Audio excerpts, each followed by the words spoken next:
Sweet. Okay.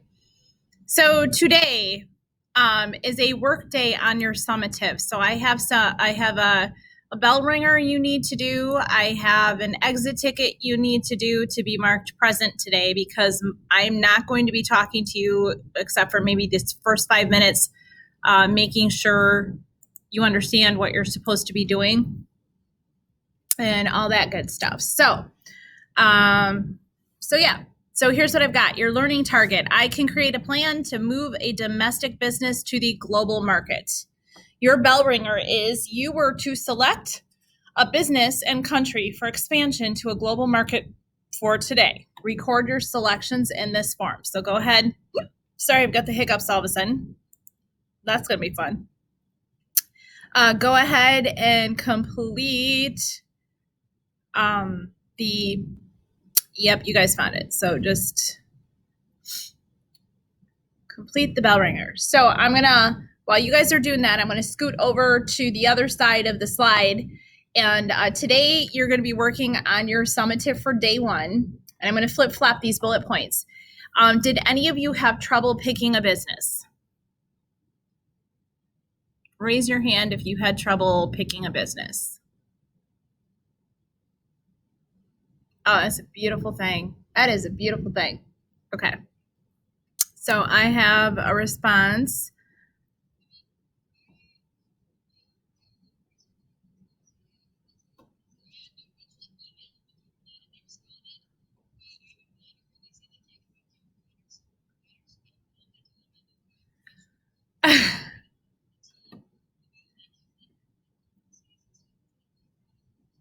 Okay. Interesting. Awesome. That's going the extra mile. Claire, Gonzalo, and Jared, did you, oh, but no, I got you, Jared. Who am I missing? Claire, Gonzalo, and Nate. Did you guys have trouble finding a business? Okay. Can you fill out your bell ringer form for me for attendance today, please? Thank you. Gonzalo, Claire, did you guys have trouble finding a business?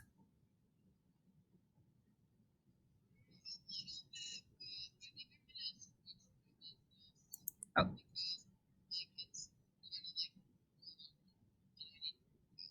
Okay.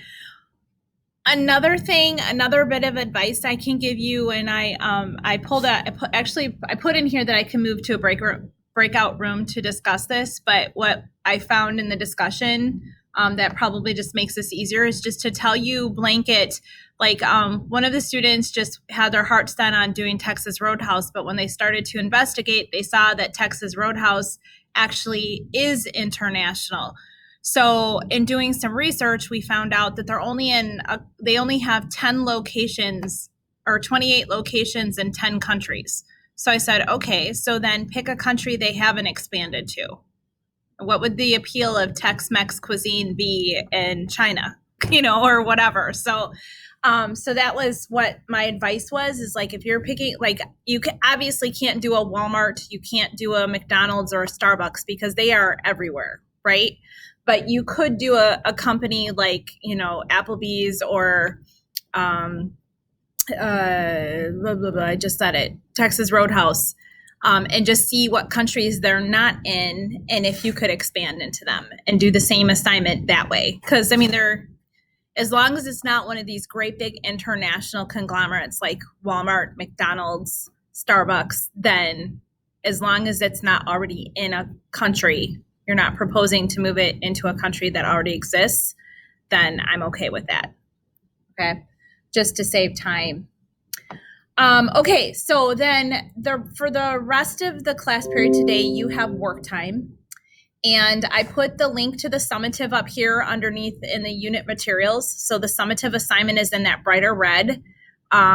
Remember the things it tells you to include in the assignment just need to be included in the assignment, but the entire summative is your plan to take a business into the global marketplace, which involves everything we've been talking about since we got here from, what do you call it? Break. Why did I just get a clink? Oh, there you go. I always think someone's putting something in the chat. There you go, Devin.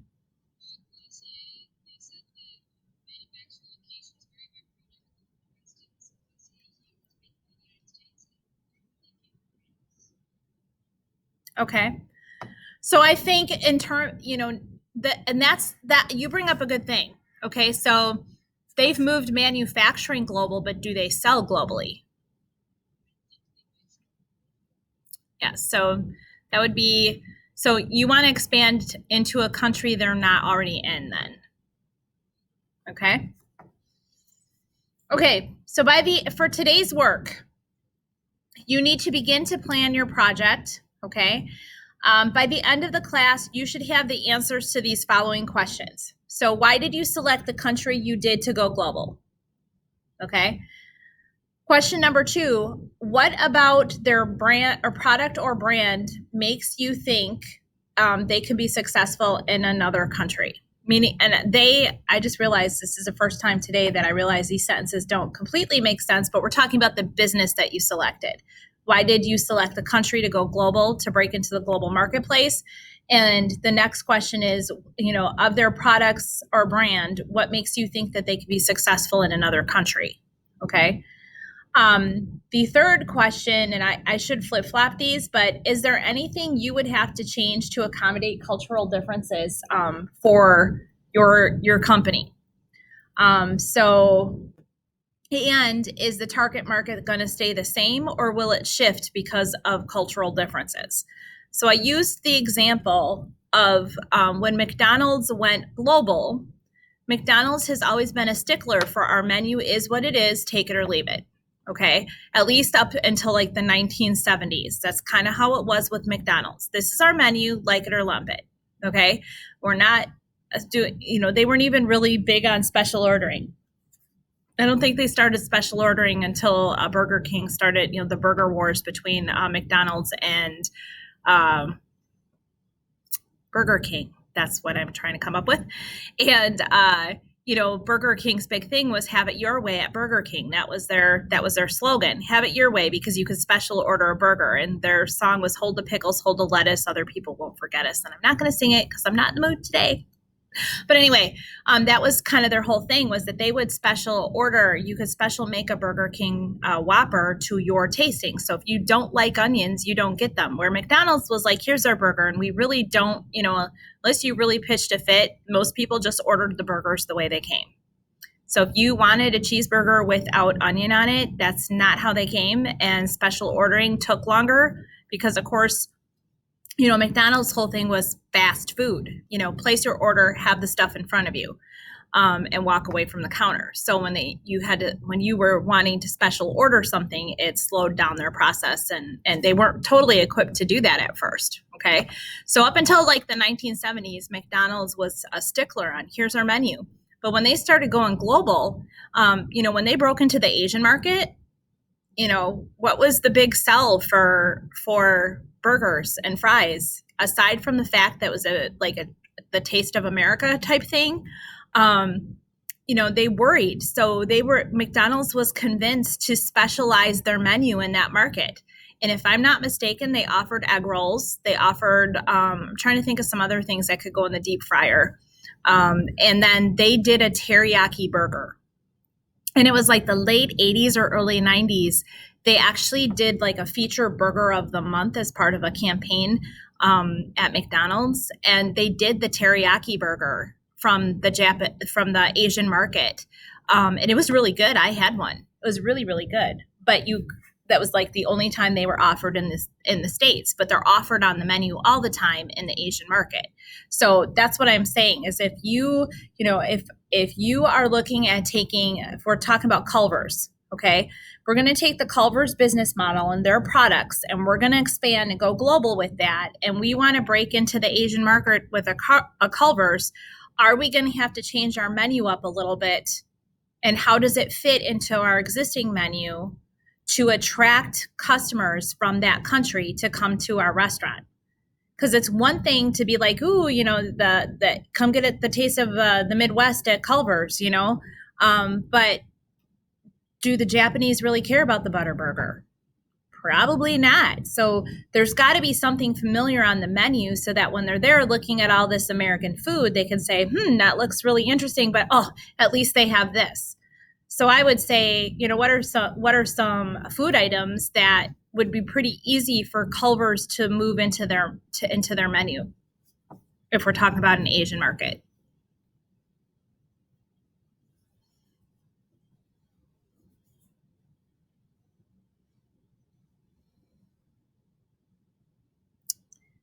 Bueller.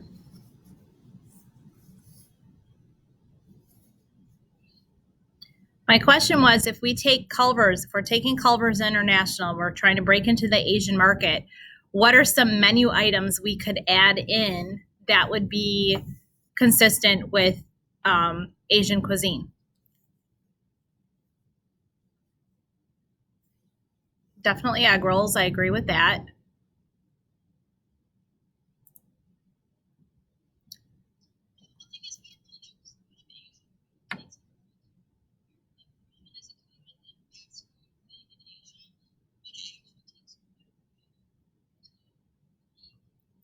Right, but it takes a while to make soups too, right? And that's something that Culver's makes ahead of time.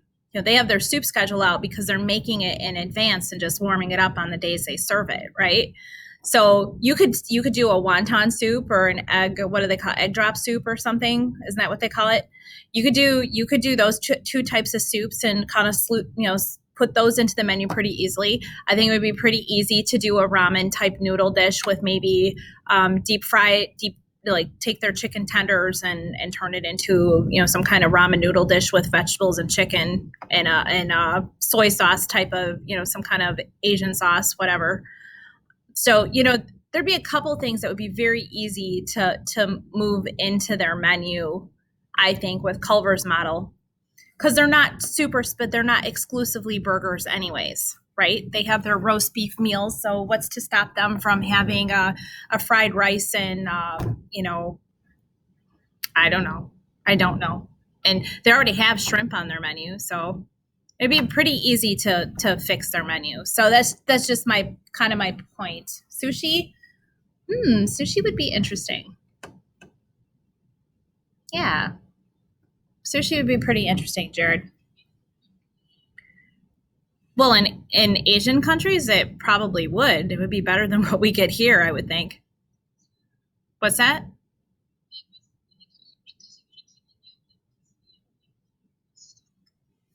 Mm-hmm.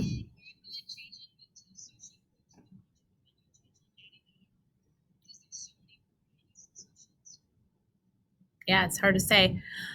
It just occurred to me because I have sound running through my earpiece. I bet all day today it's a one-sided conversation. I didn't even think about that. Recording the lesson in Screencastify, I don't know if your side of the conversation is being picked up by Screencastify. It's going to be funny. Oh, well. It is what it is.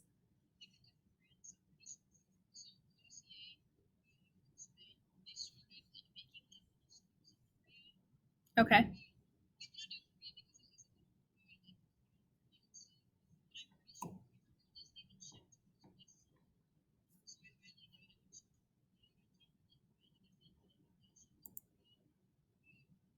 Okay.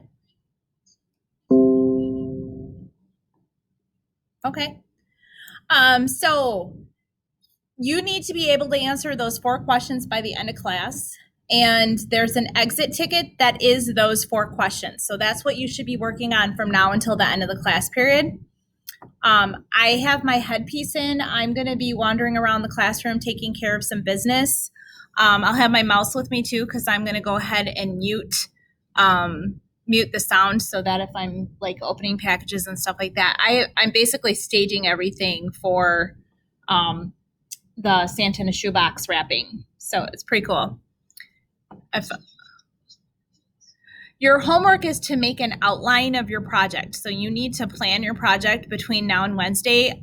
Each day this week, I'm going to have bell ringer and exit ticket stuff that shows me that during the class time I'm giving you, you're getting stuff done, and not just because I'm not talking at you the whole hour, just, tuning in for your attendance and not doing anything. Because this is a pretty big project.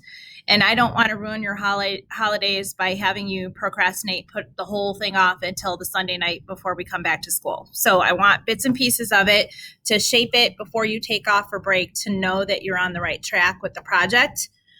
So you need to be submitting these pieces for your attendance. So make sure you all did the bell ringer. So thank you. So just make sure you get these, focus on these 4 different things. And again, you got to be detailed. One sentence answers aren't really going to cut it for this. And I'm still kind of confused about what the actual project is supposed to be. Okay, so that's good. That's what I'm here for. So you are working for a company. So Culver's has hired me to create a plan to go international, which is very vague, right? They're just like, hey, we got this. Well, let's pretend they're nationwide now, not just in the Midwest. Okay. So, they want to move into the international marketplace, and they have hired me to do the research and decide what country we're going to break into to go international. Maybe it's a couple. If you decide you want to break into the European market, or you could have stores in England and France and Italy. It just kind of depends, right? And then you're going to kind of come up with a plan. It's like, okay, we're going to break into France. Here's why I think it's a good idea for Culver's to open its first international store in France. And then look at these questions that I provided today and be able to say, these are the slight tweaks in the menu. We might have to make some changes in our practices to be aware of the culture, what's important to their culture. And so you're going to kind of plan this whole thing out. Then you're going to look at the legal issues. What kind of copyright issues? Is there already a Culver's in France? Because there could be, right? It's entirely possible that there is a business by the same name as the one you're choosing over there. What kind of copyright issues? You'd have to look at what that looks like. And not that you'll find specific for the company, but what are some general rules? Because we talked about copyrights, we talked about trademarks, intellectual property, and all that good stuff. So you're going to be looking at the cultural, legal, and human resource issues associated with moving an existing domestic business into the international marketplace in a specific country. Did that help?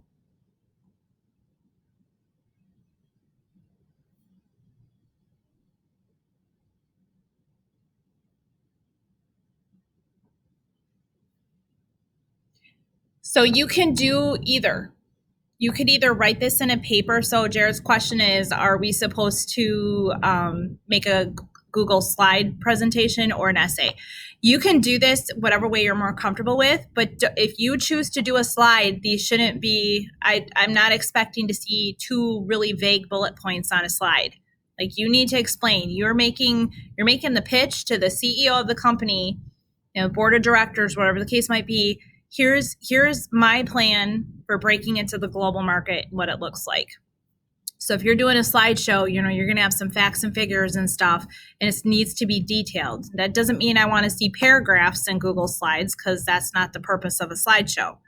If you're more comfortable writing paragraphs, then just do it in a document, and you can still insert pictures and things like that if you need to. But it's either or, whatever you're more comfortable in, as long as it's thorough and it meets the objectives of the assignment, and you are presenting it as, here is my pitch on how to take this business into the global marketplace. Okay, did that help?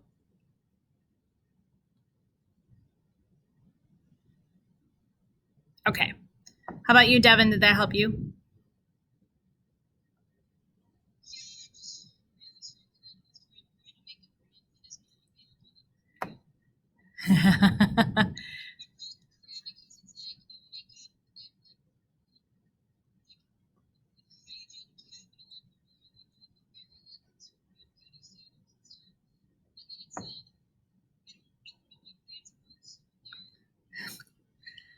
Yeah,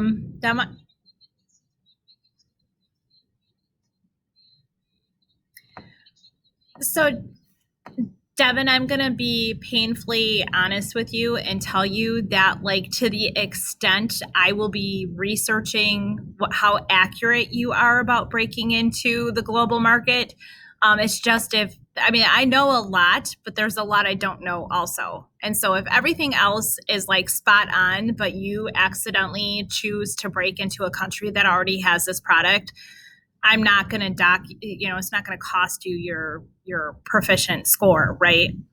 It's more about the process than the complete uh,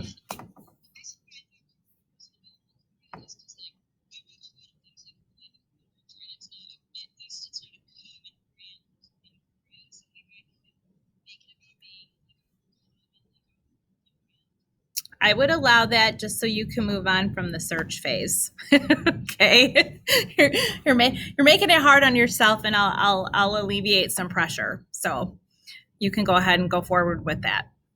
Okay. Yes.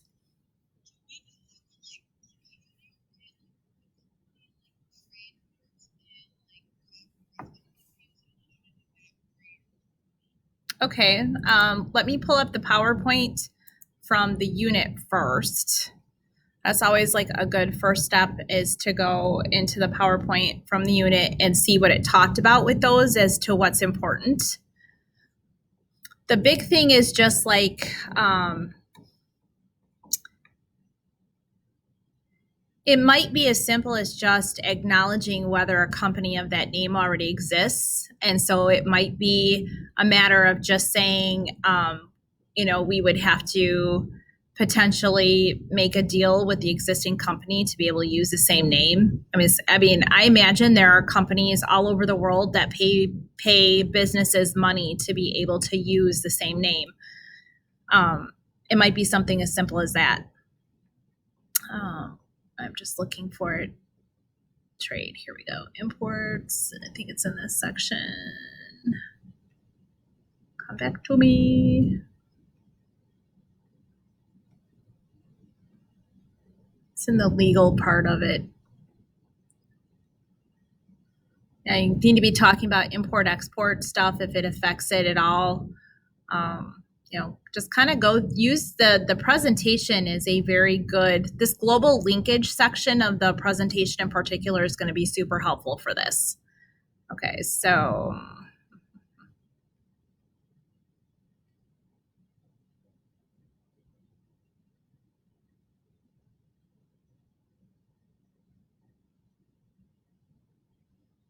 here's some licensing.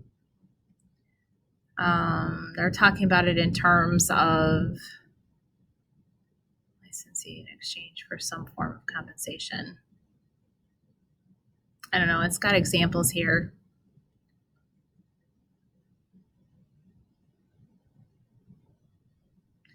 I think what it's talking about in terms of like licensing and all that stuff is how do you integrate? Like, do you have a part if you're breaking into a country? So going back to this example here, Hershey's allowing Betty Crocker to produce Reese's flavored brownies. Maybe it's your American company partnering with a brand in the country you want to move into to bridge that not cultural difference, but just to bridge the United States with that country, if that makes any sense. So you're just kind of looking at, what opportunities do you have, if for nothing else, for goodwill. Global copyright, here you go.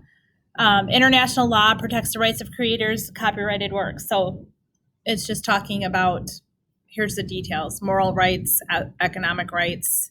It breaks it down into intellectual property as part of this, trademarks used to identify distinguished goods. So the big thing is that if there are issues, how are you going to address them? Was that still too vague?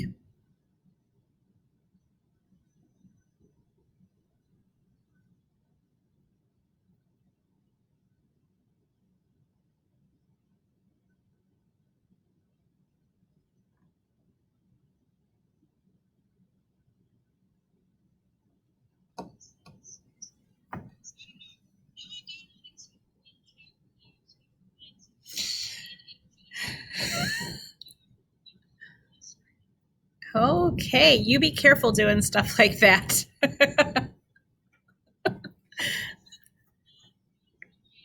All right. So, okay, here's what I'm going to do. I'm going to stop recording the session. If you guys have questions, you can ask me. But otherwise, I'm going to stop talking so you can concentrate on getting those questions answered and completing the exit ticket before you leave the Google Classroom today.